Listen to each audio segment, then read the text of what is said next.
Hey, my name is Matthew Hollis with 365 Films. Basically what I do is I review a film a day for 365 days. Today is day 15, and I'm reviewing The Revenant. So basically The Revenant is a film about Hugh Glass, and he survives a bear mauling. And I don't really want to spoil too much of the story, but a certain specific incident happens, and this guy leaves him for dead, and he has to get revenge, you know, and he does everything he can to survive.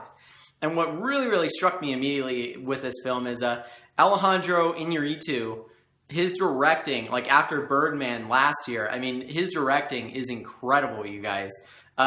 He might possibly win back-to-back Academy Awards. I know for a fact Emmanuel Lubensky, who did the cinematography for this, will be a three-peat at the Academy Awards. He'll win his third cinematography Oscar probably for this film. And this film is gorgeous. I mean, even the first shot of the movie is an incredible long take of like so much stuff going on.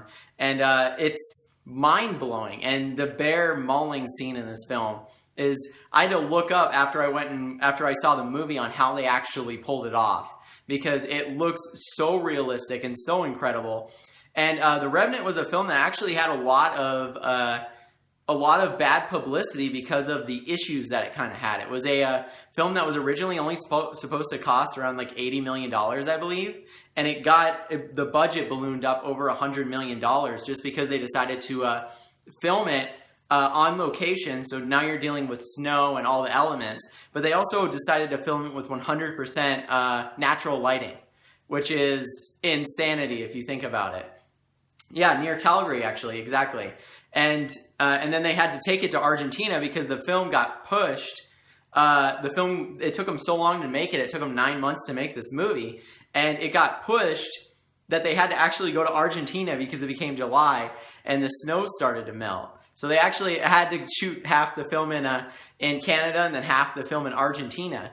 And man, I mean, the landscape shots that you see in this film, and it was shot on digital. So I watched The Hateful Eight recently, a couple of days ago. I believe on the 3rd was when I watched it. And that was shot in 70mm or 65mm film, and this was shot completely digitally.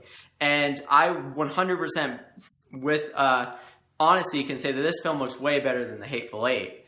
And I feel like that's a lot because of the cinematographer. Obviously, he's incredible, one of the best that's ever lived. But it shows that digital versus film, like, I don't understand the fight there between the two of them. There's organic feel to film, but this film is a perfect example of how great digital could be. And it is a beautiful film. So now I'm going to get into kind of the acting and stuff. And Leonardo DiCaprio was incredible in this film. Last year, Eddie Redmayne won the Academy Award for Best Actor for playing Stephen Hawking, which about 3/4 of that performance was all a physical performance because of the way Stephen Hawking has a disorder and stuff, and he doesn't have movement of his body. I know you guys already know this, so I don't know why I'm going into it. But he won an Academy Award for that, and the reason I bring that up is because I feel like in this movie, Leonardo DiCaprio speaks in maybe like 5 or 6 lines of English in the film. He speaks a Native American language. I'm sorry, I don't know the exact specific language. I believe he speaks 2, actually. But he speaks a little bit of that in the film as well, but most of this performance is all a physical performance. And if he does not win the Academy Award this year, there's something seriously wrong. And obviously everybody's rooting for him to win at this point because he deserves one for the performances that he's done so far. But he went above and beyond. I mean, I don't know what else he could do at this point that would be more consuming of him as an actor. Like, the physical performance that he had to do in this film is insane. And Tom Hardy did an incredible job as well as Fitzgerald. He made you hate him, which was part of the point. And that was really cool, but you could also understand kind of the reasons why he was doing what he was doing.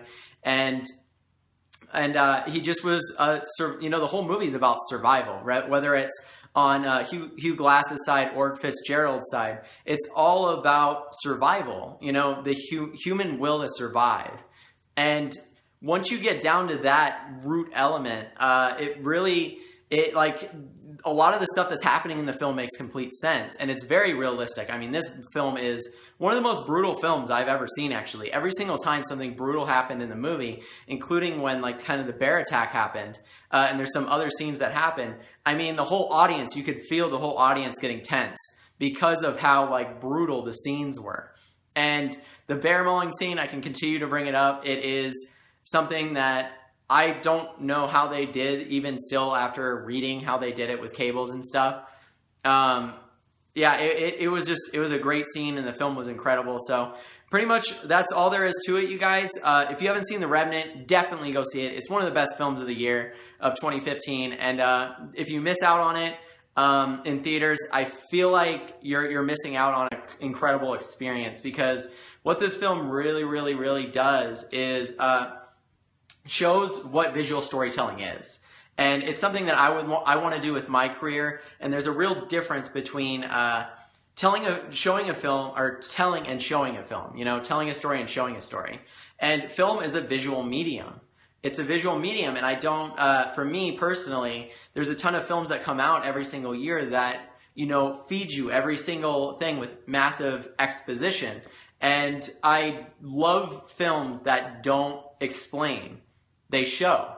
They show you exactly what's happening. And so, like, I always brought up the point of, like, if you could mute a movie out with no dialogue and still understand what's going on, then it's a great film visually. Like, they're telling a visual story, and this film could do it. And Mad Max, that I reviewed a couple days ago, does it as well. You do not need audio to understand what's going on. You can tell visually what's happening. And I feel like those films are very rare. But another thing about The Revenant that makes me 100% recommend to you guys that you go see it in theaters is the cinematography is beautiful, you guys. I mean, to miss it on a massive screen, unless if you have a massive screen in your home, which if you do, congratulations. But just being able to see it on a massive screen, I feel like is necessary to get the full impact of what you're seeing. Watching it on your phone or watching it on your computer or even your small or medium-sized TV, even if you have a large, like 70-inch TV, it still wouldn't be the same as getting that theater experience. And I'm one of those people that will go to movie theaters as often as I can, and I'll watch films at home too, obviously. But I feel like movie theaters in the next 5 to 10 years won't really be around anymore. It makes me kind of sad, but that's the truth. You know, that's kind of where we're going. So I try to go to films as much as I can in the movie theaters because it's an experience that you get to have with a bunch of other people.